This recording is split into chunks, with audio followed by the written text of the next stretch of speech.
DVC कर्मचारी संघों का संयुक्त मोर्चा आगामी 2 दिसंबर से कोलकाता के मुख्यालय डीवीसी टावर में अनिश्चित काल के लिए धरने पर बैठेगी। 7 सूत्री मांगों को लेकर ये आंदोलन किया जा रहा है।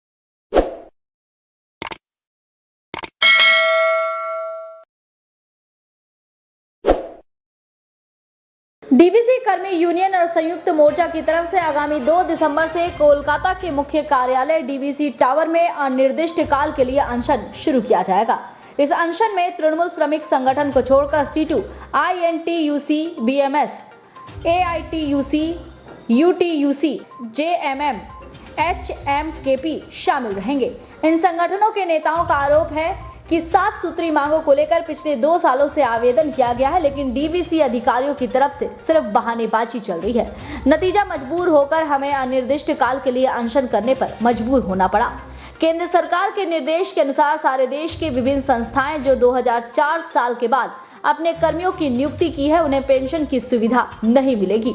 लेकिन केंद्र सरकार ने यह भी साफ तौर पर सर्कुलर जारी कर निर्देश दिए कि 2004 साल के पहले नौकरी के लिए जो चुन लिए गए हैं, उन्हें नौकरी बाद में दी गई है, उन्हें पेंशन की सुविधा मिलेगी।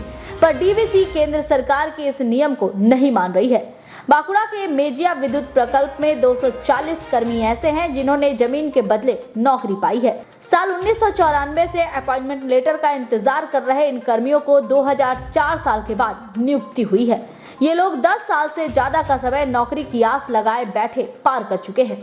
10 साल अपनी नौकरी से वंचित रहने के बाद अब अगर इन्हें पेंशन की सुविधा से भी महरूम रहना पड़े तो इनका भविष्य पूरी तरह से अंधकारमय हो जाएगा। यूनियन की तरफ से कहा गया है कि जिस तरह से अपनी जमीन के बदले नौकरी करने वाले कर्मी पेंशन के लिए अड़े हुए हैं, उसी तरह बाकी लोगों को भी अपनी पेंशन की मांग उठानी चाहिए। इसके साथ ही कहा गया है कि उच्च अधिकारियों की पदोन्नति नियम के अनुसार होने के बावजूद भी सामान्य कर्मियों की पदोन्नति काफी दिनों तक रुकी रहती है। इस विषय को लेकर उन्होंने कई बार आवाज उठाई, लेकिन कोई लाभ नहीं हुआ। FCA रोककर कर्मियों को आर्थिक रूप से वंचित किया जा रहा है। इन सारे विषयों को लेकर श्रम कमिश्नर के साथ बार बार त्रिपक्षीय बैठक करने के बाद भी कोई समाधान नहीं मिला। नतीजा इन्हें आंदोलन का रुख करना पड़ा। অর্জিত যে অধিকার আমাদের ছিল সেইগুলো সংরক্ষিত করা আর তার সঙ্গে ডিভিসিকে বাঁচানো, এই দুটো দিক নিয়ে আমরা এই স্ট্রাইকের মধ্যে যাচ্ছি। আমাদের অর্জিত অধিকার কী ছিল? সমহারে FCA, ফিল কম্পেনসেশন অ্যালাউন্স, এটা ছিল আমাদের।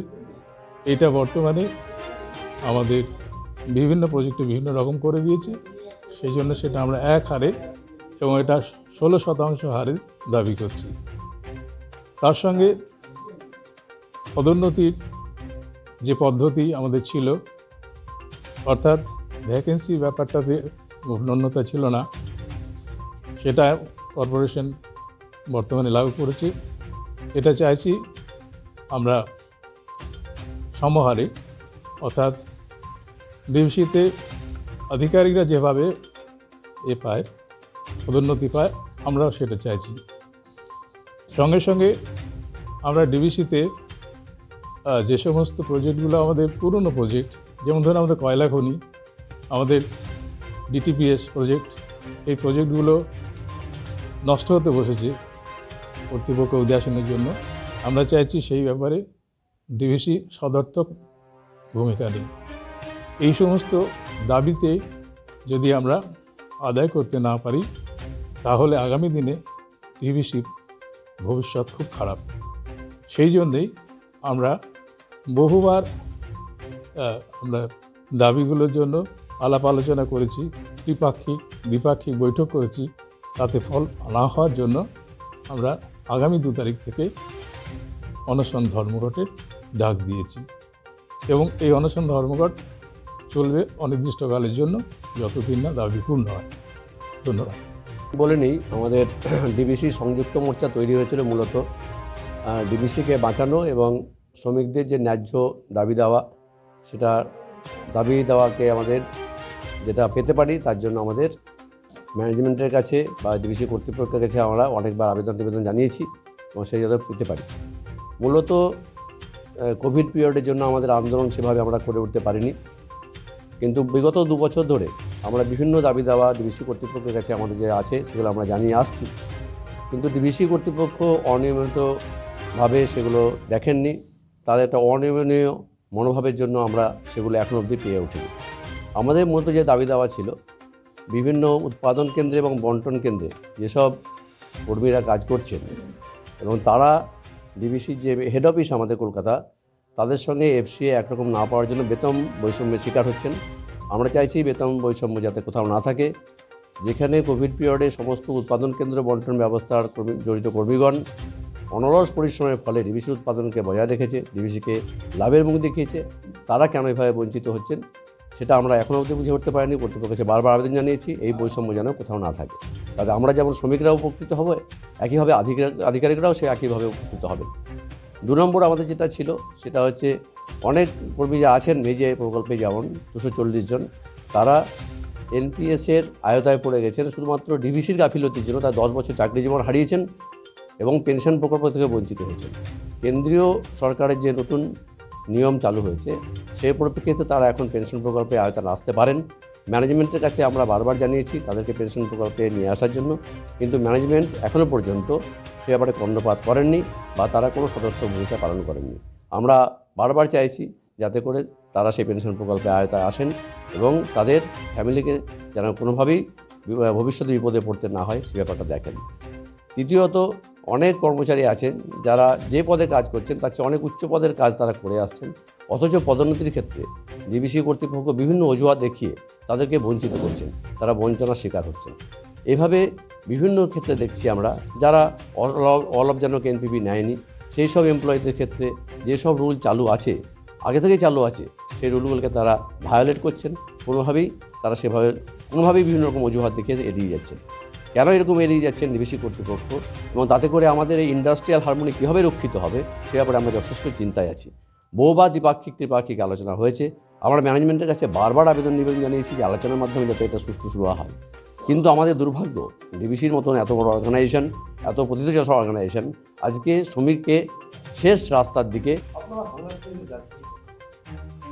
মূল 7টা দাবি আমাদের দীর্ঘদিনের দাবি, ন্যায্য দাবি। সেই দাবিগুলো নিয়ে আমরা হাঙ্গার স্ট্রাইকে যাচ্ছি এই কারণে যে দীর্ঘদিন ধরে কর্তৃপক্ষের সঙ্গে আলোচনা আমরা করেছি, যেটা ট্রেড ইউনিয়নের উচিত যে ইন্ডাস্ট্রিয়াল রিলেশনকে ঠিক রেখে আলোচনার মধ্য দিয়ে সমস্যার সমাধান করা, এবং আমরা আন্তরিকভাবে চেষ্টা করেছি ট্রেড ইউনিয়নগুলোর পক্ষ থেকে, সেই দিকটা কিন্তু কর্তৃপক্ষ উদাসীন থেকেছে।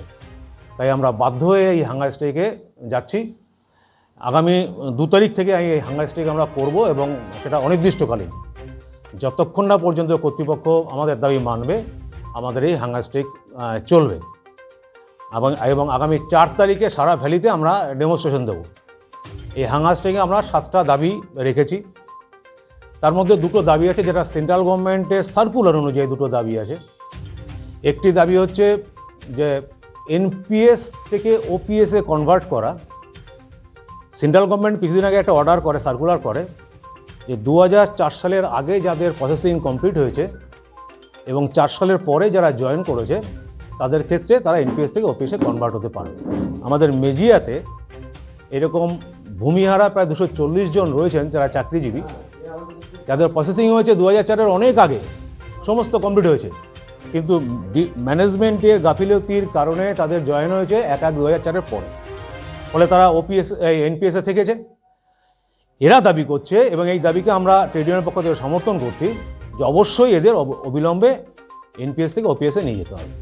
তাহলে এখানে কি হচ্ছে, কেন্দ্রীয় সরকারের সার্কুলারকে ডিবিসি কর্তৃপক্ষ মান্যতা দিচ্ছে না, এ একটা কারণ। 2 নম্বর, কেন্দ্রীয় সরকারের একটা সার্কুলার ছিল যে গ্রুপ ডি যারা আছে কেন্দ্রীয় সরকারের ক্ষেত্রে, যে তাদের অবিলম্বে একটা ট্রেনিং ব্যবস্থা করতে হবে 2-3 মাসে, করে তাদের সমস্ত গ্রুপ সি করে দিতে হবে। আমাদের এখানেও আমরা সেই দাবি করলাম এবং কর্তৃপক্ষ কী করলো,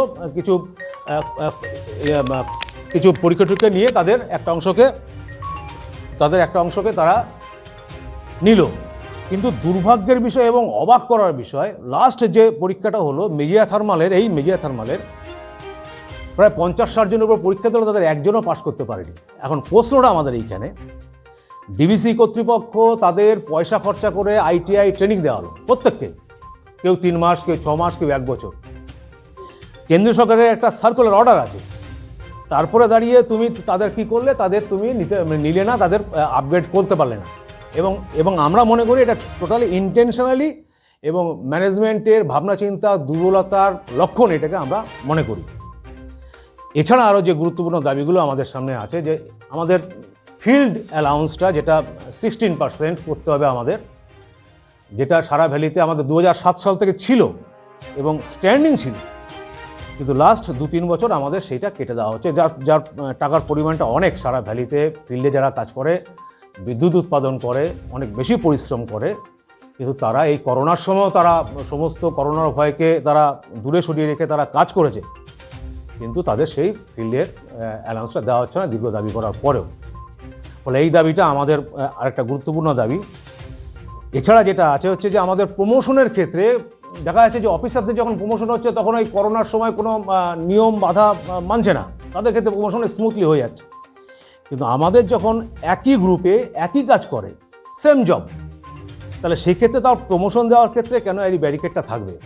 এই ব্যারিকেডটা অবিলম্বে তুলতে হবে এবং B3 থেকে B4 এর সমস্ত প্রমোশন তাদের দিতে হবে এবং B5 থেকে M1 এর যত প্রমোশনগুলো তাদের ভ্যাকেন্সি পোস্ট আছে অবিলম্বে সেগুলো ফিল আপ করতে হবে।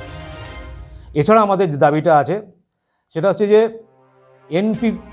আপনার হচ্ছে সে থেকে ফাইন্যান্সিয়াল বেনিফিট যারা প্রমোশন পলিসি নেয়নি, নো এনপিপি করেছে, তাদের যে ফাইন্যান্সিয়াল বেনিফিট দেওয়ার কথা বলেছেন, তাদের প্রত্যেককে সেই ফাইন্যান্সিয়াল বেনিফিট তাদের দিতে হবে। আর পে প্রোটেকশন যারা 6GA-তে ফিল আপ অপশন দিয়েছেন, তাদের অবশ্যই পে প্রোটেকশন দিতে হবে। এক্ষেত্রে আপনাদের যে যুক্তি আপনারা দেখেছেন, সেই যুক্তি হচ্ছে নেগেটিভ যুক্তি। এই যুক্তির সাথে আমরা ট্রেড ইউনিয়ন একমত নই। কর্তৃপক্ষ এটা বোঝা উচিত, ভাবা উচিত যে আপনারা যে যুক্তি দিয়েছেন সেই যুক্তি কোনো যুক্তিই নয়, এটা শুধুমাত্র এড়িয়ে যাওয়া অথবা কন্ট্রাডিকশন তৈরি করার একটা উত্তর আপনারা দিয়েছেন। ফলে এই উত্তরকে আমরা খণ্ডন করছি। আপনাদের আবার রিথিঙ্ক করতে হবে, করে আমাদের সঙ্গে আলোচনার ভিত্তিতে পজিটিভ রেসপন্স করতে হবে, আমাদের এই দাবি মানতে হবে, নাহলে সারা ভ্যালি জুড়ে এই আন্দোলন আরও তীব্র হবে। এই কথা আমরা বলছি কারণ আগামী কিছুদিনের মধ্যেই লোকসভাতে আপনার বিদ্যুৎ বিল 2021 অ্যামেন্ডমেন্ট বিল 2021 প্লেস হবে এবং সেই সময় সারা দেশে NCCUE তারা স্ট্রাইকে যাবে। আমাদের কাছে যা খবর আছে, স্বাভাবিক সেই স্ট্রাইকে আমরাও সমর্থন করব এবং আমাদের ডিবিসির বর্তমান যা পরিস্থিতি চলছে আমাদের ইন্টারনাল সমস্যাগুলো নিয়ে, ফলে ডিবিসি একটা বড় সিদ্ধান্ত, আমাদের শ্রমিক কর্মচারী বড় সিদ্ধান্ত নেবে একই সাথে সারা ভারতবর্ষের সঙ্গে। সেই জন্য আমরা কর্তৃপক্ষকে আবেদন জানাচ্ছি আন্তরিকভাবে, আপনারা সদর্থক ভূমিকা গ্রহণ করুন, এখনও সময় আছে, না হলে আমরা বড় আন্দোলনে যখন যাব তখন আর রাস্তা থাকবে না আপনাদের কাছে। এইটুকু শুধু আমার বলা। बांकुड़ा से प्रणव कुमार की रिपोर्ट, PB न्यूज।